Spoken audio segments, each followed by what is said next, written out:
On a tous connu cette situation. On est en train de parler, d'expliquer quelque chose qui nous semble super important, qui nous tient à cœur, et puis tout d'un coup quelque chose bascule. Ça peut être au bureau, pendant une réunion, ou juste avec des amis, en famille. Le contexte change, mais la sensation est la même. On a vraiment ce sentiment de tenir un point essentiel.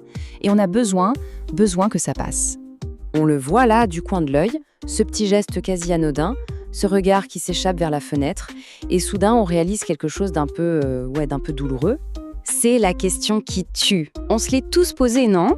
Est-ce que les gens sont devenus malpolis ou est-ce qu'il se passe autre chose? Quelque chose de plus subtil, de plus profond dans la conversation. Parce que le vrai défi, ce n'est pas juste de parler, c'est d'être entendu. Et si en fait, une partie de la solution ne venait pas des autres, mais de notre propre façon de communiquer? C'est une idée qui change complètement la perspective, parce que si notre manière de parler a un rôle à jouer, eh bien ça veut dire qu'on a le pouvoir de changer les choses. D'accord, mais pour comprendre comment on peut capter l'attention, il faut d'abord savoir pourquoi le cerveau, lui, y décroche. Et c'est avant tout une histoire de biologie.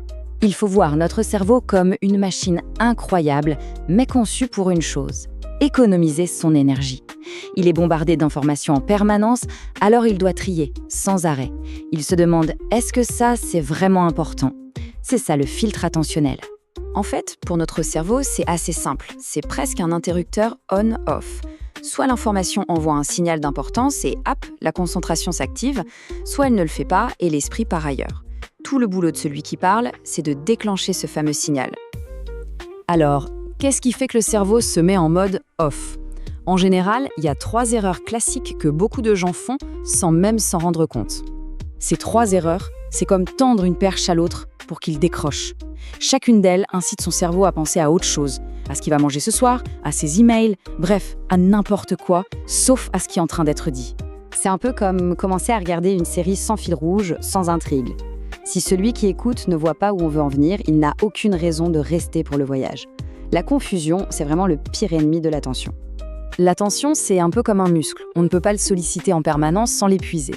Un flot de paroles ininterrompu finit par noyer le message.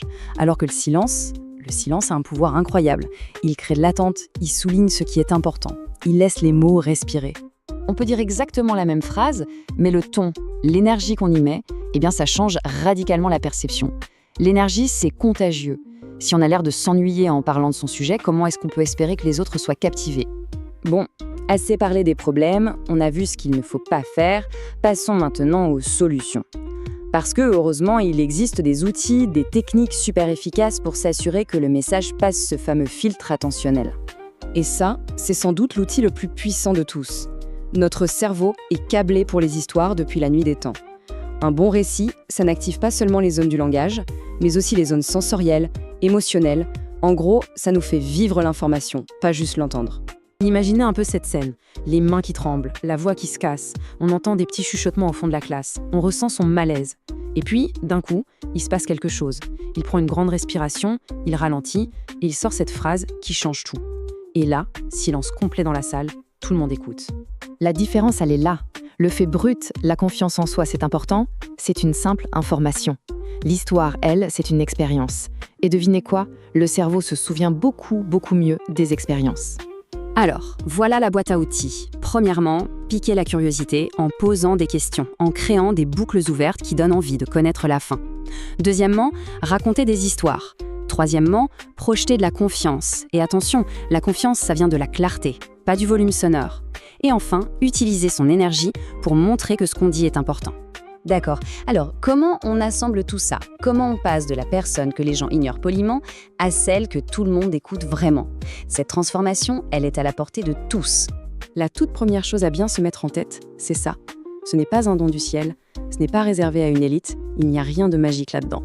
Et c'est ça, le point crucial.